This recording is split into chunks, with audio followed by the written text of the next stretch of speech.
Welcome to Laerdal's booth at the National Patient Safety Foundation Congress 2015, being broadcast live from the JW Marriott in Austin, Texas. We are honored to be joined by Scott Blouin, the Executive Vice President of Customer Relations for the Joint Commission. Ann, thank you so much for being with us. This is an unexpected surprise, so it's really wonderful that you could join us. Thanks for asking me. It's really an honor. So, for our listening audience, and we're broadcasting to hospitals across the country right now, tell us please a little bit about yourself and your background in patient safety or your background at the Joint Commission. Well, I'm a registered nurse by education and experience, specifically obstetrics and pediatrics. And so I got involved in patient safety as a young staff nurse when I started to look at ways that we could improve the outcomes for moms and babies. That went on, and I worked in all areas of nursing and hospital administration, and I worked in consulting. I led the quality and safety consulting practice at Deloitte. Really? And then joined the Joint Commission, and I've been there for about 6.5 years, initially running all the operations, surveys, et cetera, and then actually a new role, which was in charge of customer relations, which is reaching out to all of our hospitals and health systems to find out what we can do to improve quality and safety in healthcare. And the Joint Commission has been a real pioneer in improving patient safety, especially with the focus on patient safety culture and Absolutely. Improving patient safety culture. So from your perspective, because you see such a different perspective than anyone else here, I think, from your perspective, what do you think are the big obstacles? What do you see as the big obstacles in improving patient safety in healthcare today? Well, I think there are three. I think the first one really is a lack of awareness of how to fix things. I think that most healthcare providers have a good sense of that something's wrong, that they have data that suggests that they could do better, but very often they either don't have the resources or tools to be able to fix the things. So it's not a matter of what's wrong, but it's a matter of how can I fix it. And that's actually something Joint Commission's worked hard on, providing resources, complementary resources for our customers and others on our website to be able to learn about things like sentinel event alerts when there's something new that we're concerned about, like problems with quality and safety, unintended consequences of the wonderful electronic health record, for example. Or alarm safety, which is another area that I know you're very familiar with. Right. When unintended consequences of alarm fatigue, when nurses hear the same alarms over and over again, and they habituate. They can't actually distinguish the ones that actually demand important and urgent attention. So we're very committed to patient safety, and I personally have enjoyed continuing to learn from both our customers and from my colleagues. Now, patient safety culture, that's a very unique focus, and the Joint Commission has led the charge in zeroing in on culture as a driving factor that can make or break patient safety. Absolutely. Tell us a little bit about what you see in terms of how hospitals have embraced either improving their safety culture or in some cases have maybe not known what to do, maybe have struggled with it. Well, that's actually the second area I wanted to mention, so I'm glad you raised it. As we have examined, and my boss, particularly Dr. Mark Chasson, has actually researched and published on high reliability, which is the move to zero harm. Sure. We've learned that there are 3 specific areas that are required in order to get to zero harm. We can pause for that. So please stop by the NPSF booth at the front of the hall, booth 401. So there are 3 specific areas that are very important to focus in on. We've learned from studying other industries that are deemed to be highly reliable. Very complex, high risk with human life, but very low complications or very low loss of life. And those are, firstly, leadership. If leadership is not truly committed, it won't happen. And leadership has to be committed to changing the culture, because it starts with leadership. Right. Staff can always tell if leadership is truly interested or if it's just lip service. Of course. The second is some form of standardized process improvement, and that can be Lean, Six Sigma, Right. PDSA, whatever the organization chooses. And the third is the most difficult, and that's the establishment and sustaining of a safety culture. And I think it's the most difficult because we have to overcome years and decades of lifelong learnings in gender, status, role relationships, where it's difficult sometimes for people to speak up for safety and say, oh my goodness, I'm worried about this, because of fear of the consequences of looking silly or being wrong or being yelled at. So, Sure. so safety culture is something that when we talk about leadership activities, and I'm actually on the board here at NPSF, that I think it can't be overemphasized that it's probably the hardest thing to do and the one that takes the longest length of time, and absolutely has to begin with leadership. And hospitals are interesting in that there's not a pyramid chain of command like Right. in most other organizations, and that means anytime you come And into our first raffle bear with us. drawing will be for a cell phone charger. Have you won the And cell we phone have charge? I five. have not. I don't think I And the submitted. first winner is Cindy Zapotowski. Well, if she's not here, she's hearing it on the, She's on the hearing live it. video cast.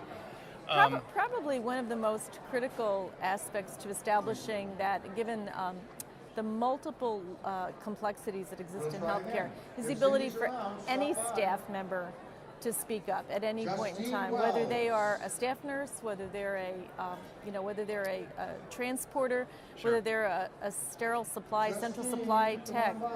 The ability to speak up and actually stop the line, as the expression goes in the lean world of lean and Toyota production, to be able to stop the line and say, you know what, I'm worried about this, and even if they're wrong, not get blamed, because they did it for the right reasons. Their motives were just. Their motives were clear, and they were for the right reasons for patient safety. Right. What Right. about the fourth? I never regret taking a precaution. That's right. the phrase I've heard That's right. many times in healthcare. Julie Lindauer. So, how could simulation help in some of these cases? You have some experience in simulation. I do. Do you see areas where simulation just can patently help? There's absolutely no question I'm about going it. to call Yeah, your names I'll one more time. If you're Should here, I stop? please come You're by. being very Monica, patient. Should I Thank you. stop? here. Sure. Okay. Thank you. Okay. Justine Wells You're very gracious. and Julie Lindauer. We can keep talking. Okay. Yep.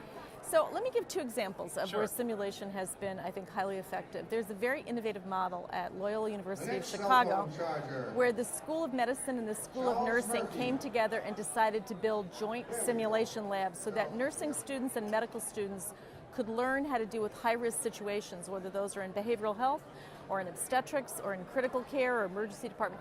They could learn how to work with a simulation approach to actually more simulate cell and phone learn chargers early before on the grand prize. the concepts of teamwork You're and hoping we communication, don't win a cell phone and charger, right?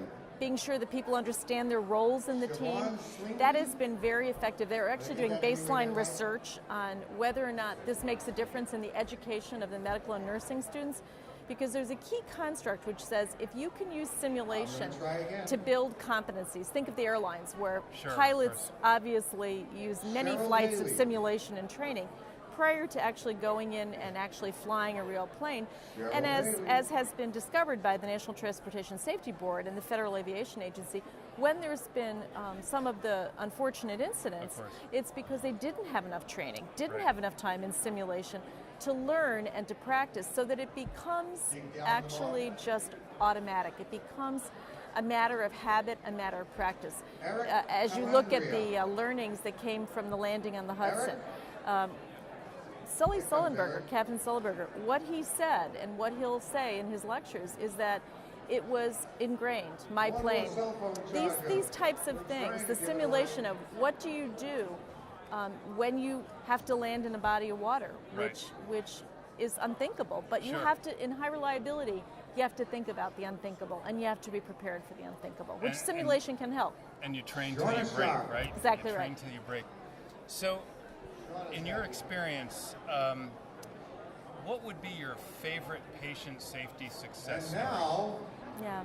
the grand prize. So, for as I mentioned, I was an OB and a pediatric nurse, and I registration watched, for next as a year. young nurse, I won't Guarantee say you'll where be this was, but Deep as into a the young wild. nurse, I watched patients that were not at full term being induced because there wasn't a clear understanding of the And the danger, winner the is- patient safety danger associated with inducing a baby prematurely before the baby was ready to be born. And so that has translated to work I've done over the years with the March of Dimes and Joint Commission to create and to work on the prevention of early elective delivery. How bad did I say that name? It's called early elective delivery. Right.